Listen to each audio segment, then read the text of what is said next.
کہ نہ میں وابی نہ میں بابی، میں ہوں مسلم علمی کتابی، اور مرنے سے پہلے اے مسلمان کر لے اس پہ غور، کتابوں کا خدا اور ہے بابوں کا خدا اور۔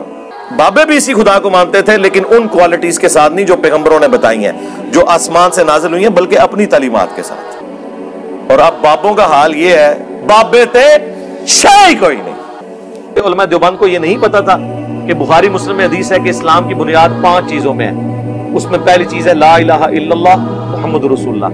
پھر اشرف علی تھانوی کو جب اس کے مرید نے خط لکھا کہ میں خواب میں پڑھ رہا ہوں اشرف علی تھانوی رسول اللہ، اور اللہم صلی علی سیدنا و نبینا اشرف علی، اور بیداری میں بھی بے اختیار پڑھتا ہوں۔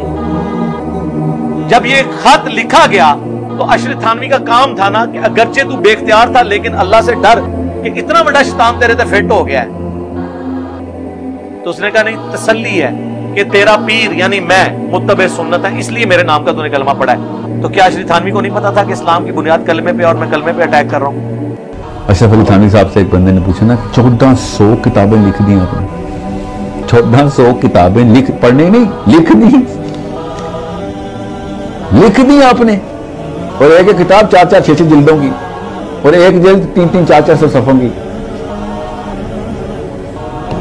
تو اشرف علی تھانوی نے کہا کہ تم نے ابھی وقت کا طول دیکھا ہے، عرض نہیں دیکھا۔ سمجھ رہے ہیں؟ میں آپ کو بتا رہا ہوں، اللہ تعالیٰ ہاتھ پکڑ لیتے ہیں، ایک دفعہ اللہ کی طرف آئیں تو صحیح۔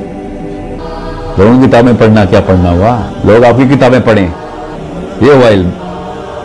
جی تھانوی صاحب کو میں کریڈٹ دیتا ہوں، بالکل خراج تحسین پیش کرتا ہوں۔ تھانوی صاحب کو میں نے کسی اور موقع کے اوپر بھی خراج تحسین پیش کیا تھا، جب میں نے یہ بتایا تھا کہ جب وہ ایک گاؤں میں گئے جہاں پہ صرف ہندو تھے اور شیعہ تھے، سنی نہیں تھے، تو انہوں نے جو شیعہ مسلم تھے ان سے پوچھا کہ بھئی تمہارے میں اور ہندوؤں میں کیا فرق ہے؟ تو انہوں نے کہا بھئی ہم تو تعزیہ نکالتے ہیں، ہم 10 محرم کا جلوس نکالتے ہیں، یہ لوگ نہیں نکالتے۔ یعنی وہ بے عمل قسم کے شیعہ تھے، شیعہ میں بھی ایک بے عمل۔